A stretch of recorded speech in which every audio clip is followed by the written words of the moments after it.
विचारों को से पार होके, अपने तर्कों से पार होके सिर्फ सुनना नहीं जाए, सुनना भर नहीं जाए, सुनने वाला भी न बचे, शब्द और हम बस सुनते रहें, सुनते रहें।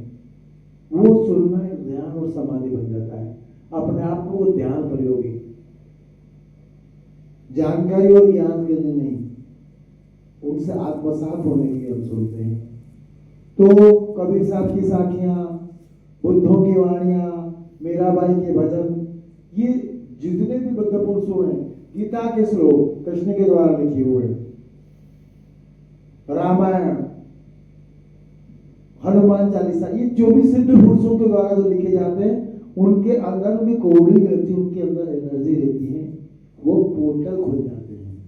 जैसे मोबाइल में कोई लिंक आई और लिंक को हमने क्लिक करा, वो पोर्टल खुल गया, वो वेबसाइट सामने आ गई। ऐसे ही उनके शब्दों से, वाणियों से ब्रह्मांड का पोर्टल खुल जाता है।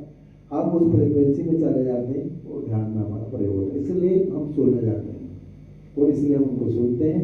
तो सुनना एक कला है, अगर सुनना आ जाए तो वो एक बहुत बड़ी ध्यान का प्रयोग भी बन सकता है। तो अक्सर हम सुनने में क्या होता है, मैं भी बोल रहा हूं, मैं भी कह रहा हूं, तो तुम जो सुन रहे हो वही सुन रहे हो, तुम जो सुनना चाहते हो वही सुन रहे हो, तुम जो चाह रहे हो वही सुन रहे हो, बाकी हम नहीं सुनते। तो हम अपने आप को अलग रखते, हमारी मान्यताओं को, हमारी धारणाओं को, हमारी सोच को, उसको बोलते हैं सापेक्ष होते। पूर्वाग्रह से रहित होकर, सारे पूर्वाग्रह को छोड़कर, शून्य होकर, खाली होकर हम बैठेंगे, तब सुनना है, तब सुनने की मस्ती है। तब हम उस बुद्ध पुरुष से, चाहे कृष्ण हो, नानक हो, जीसस हो, ओशो हो या अन्य कोई बुद्ध पुरुष हो, उनसे जुड़ जाते हैं। तो ये सुनना, इसलिए ध्यान के वक्त प्रवचन करवाया जाता है, ये प्रयोग है। और अभ्यासों की उपस्थिति में, साधकों की उपस्थिति में और सदगुरु की चेतना में सुनना, वो अपना आप एक महान ध्यान प्रयोग हो जाता है।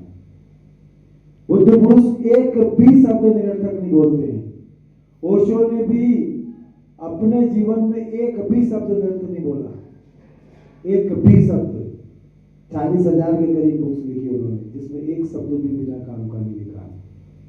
हर वाणी, हर शब्द, कौन सा शब्द कहा, कब और कैसे हमारे किस केंद्र पर चोट कर जाए, ये नहीं कहा जा सकता है। सुनते सुनते क्या सुना जाए, कौन सुन ले। ये चेतन मन है, ये सुनते सुनते वो चेतन मन सुनने लग जाता है, और जब गहरे तलों में वो शब्द प्रवेश हो जाते हैं, ऊर्जा प्रवर्त हमारे अंदर परिवर्तन आने लग जाता है। इसलिए सुनना एक कला है। तो सुनने में कोई जोर नहीं लगाना, दिमाग नहीं लगाना, शब्दों का अर्थ नहीं लगाना, हमें कोई व्याख्या नहीं लिखनी, कोई एग्जाम नहीं देना है। मस्त होकर, खुश होकर, आनंदित होकर, आनंद से भरे हुए सुनना है। कि याद नहीं रखना है कि वापस कोई पूछेगा तो बताना, या जाके घर प्रवचन शुरू नहीं कर देना यहाँ सुन के। सुनना, सुनना भर, सुनना बात, आनंदित होकर ऐसा लगेगा कि वो शो हमारे बीच है, यहाँ है भी, और हमें सामने होकर बोल रहे हैं। कनेक्ट हो जाएंगे हम, कनेक्ट होने की कला सीखिए। और जिस दिन हमें कनेक्ट होना आ गया तो हम सारे सदगुरुओं से मिल सकते हैं, कनेक्ट हो सकते हैं, पूरी चेतना से भर सकते हैं। और कनेक्ट होंगे भाव से, प्रेम से। अब जितना गहरा भाव और प्रेम से